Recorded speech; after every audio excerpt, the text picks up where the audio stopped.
This is Cervical Cancer Awareness Month. So joining me today is Dr. Alaa Younus, consultant in Obstetrics and Gynecology. Together, we will explore everything you need to know about cervical cancer. Let's get started. Thank you for joining us today, Dr. Alaa. Let's start off with what is cervical cancer? Thank you very much for having me today. Well, cervical cancer is one of the most common cancer in women. It's the fourth common cancer in women. It can be diagnosed over more than 500,000 cases every year. Estimated numbers, it's around 660,000 patients diagnosed every year all over the world, and from those around 350 died every year. So it is important to raise the awareness. We want to prevent this killing disease of women. What is the importance of regular screening for cervical cancer? Okay, so cervical cancer will not start all of a sudden abruptly. It will start as changes in the cervix, and these changes, it will take years. It will take 15 to 20 years. And the importance of screening is to detect these changes in the early stages in order that we can treat it promptly and prevent the advancement and progression to cervical cancer. What are the other types of screenings and checkups, like pap smears and HPV testing? There is types of screening according to the national program and the country. It depends on how much, if it is developed countries or developing countries. Of course, when we talk about the ideal cervical screening, we will speak about the guideline from North America, and we'll speak about the guideline in United Kingdom. So cervical screening in United Kingdom, we started from 25 years of age onward, and there's types. Either we'll start with only pap smear, or we'll start with only HPV, or we'll start with combined HPV and pap smear testing at the same time.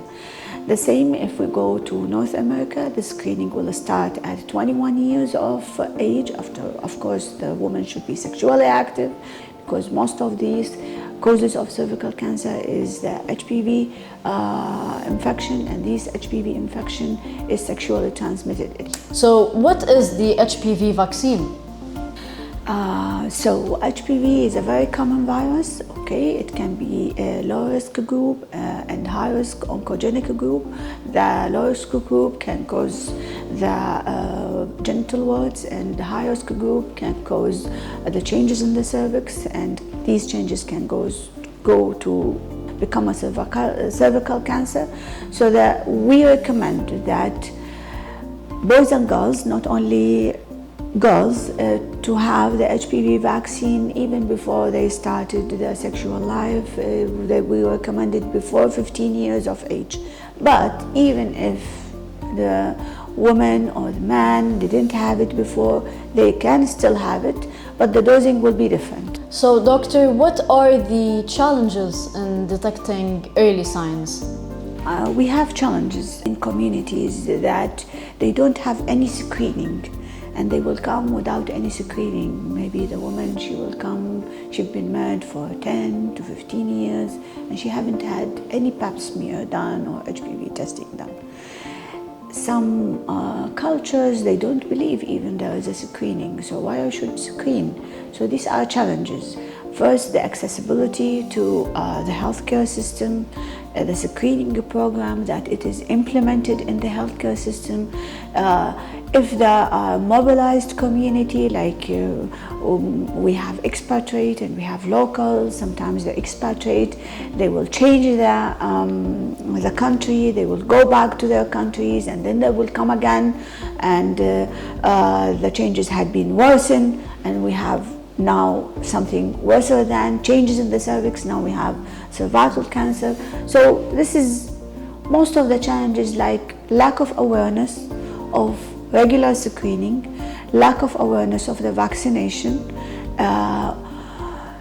implementing the national screening program for all women who is resident in this country. As long as we have a country which is accepting expatriate, and there is a mobilized community, that it is not all the time stable for 20 or even 5 to 10 years. So this is one of the challenges. Awareness should be very high for all women to get the screen tested. And HPV vaccination implementing, definitely it should be on a national program implementation, which we have done it here in UAE, and we started this national vaccination program for HPV, started in Abu Dhabi and Al Ain, then in Dubai and other Emirates.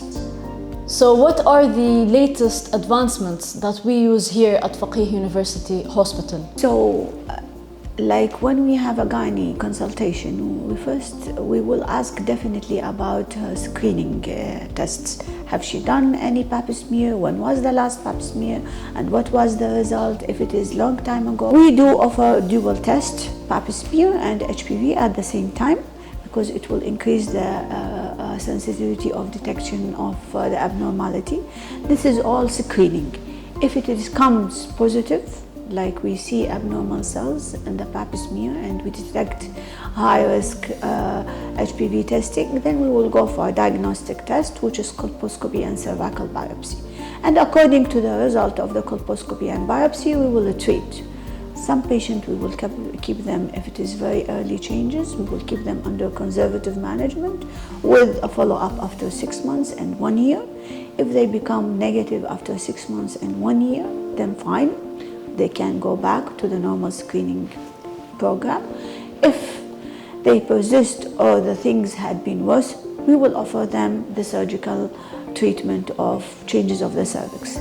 The whole aim of screening and treatment of changes in the cervix, we are aiming not to reach to the level of cervical cancer, because cervical cancer, once it is advanced, it will be very difficult. The death rate is high, but in very early stages, treatment is good, and we can achieve a long life if we remove the whole cervical cancer.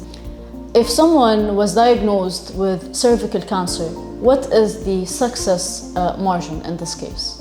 Depending on the staging of the cancer.